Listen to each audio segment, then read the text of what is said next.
Next നമ്മൾ solve ചെയ്യാൻ പോണത് find 5 rational numbers between 1 and 2.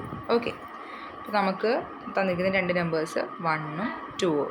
Okay, ഇനി എന്താ ചെയ്യേണ്ടത്? നമുക്ക് ഇതിനെ റാഷണൽ നമ്പർ എന്ന് പറഞ്ഞിരിക്കും. അപ്പോൾ റാഷണൽ നമ്പർ എന്ത് ഫോമാണ്?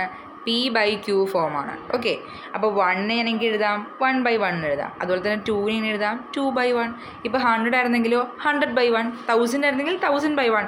എനി നമ്പർ ഏതെങ്കിലും നമുക്ക് ഇങ്ങനെ തരികയാണെങ്കിൽ അതിന് നമുക്ക് എന്ത് ചെയ്യാം? ഡിനോമിനേറ്റർ ഒന്നുമില്ലെങ്കിൽ by1 എന്നിട്ട് എഴുതാം. ഓക്കെ, ഇനി ഫൈൻഡ് 5 റാഷണൽ നമ്പർ എന്ന് പറഞ്ഞിരിക്കുന്നത് അല്ലേ? നമുക്ക് പറഞ്ഞത് 5. അപ്പോൾ 5നോട് 1 ആഡ് ചെയ്യുക, അതായത് 1 ആഡ് ചെയ്ത് കൊടുക്കുക. 5 + 1 എത്രയാണ്? 6. ഈ കിട്ടുന്ന 6നെ കൊണ്ട് ഇതിൻ്റെ മേലെയും താഴെയും മൾട്ടിപ്ലൈ ചെയ്ത് കൊടുക്കുക. രണ്ട് സൈഡിൻ്റെയും, 2 നമ്പേഴ്സിൻ്റെയും ന്യൂമറേറ്ററിലും ഡിനോമിനേറ്ററിലും ഈ കിട്ടുന്ന 6 കൊണ്ട് മൾട്ടിപ്ലൈ ചെയ്യാം.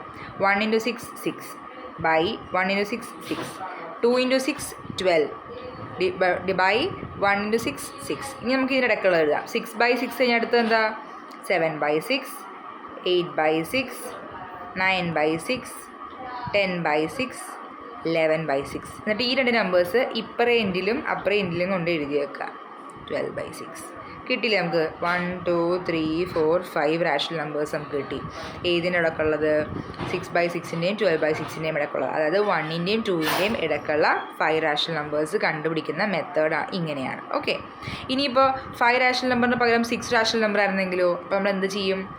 എത്ര എണ്ണം കണ്ടുപിടിക്കേണ്ടത്? അതേ +1 ചെയ്യുക. അപ്പോൾ എത്ര കിട്ടി? 7. എന്നിട്ട് ഈ 7 കൊണ്ട് വേണം മേലെയും താഴെയും ന്യൂമറേറ്റർ ഡിനോമിനേറ്റർ 2 നമ്പേഴ്സിനെയും മൾട്ടിപ്ലൈ ചെയ്യേണ്ടത്.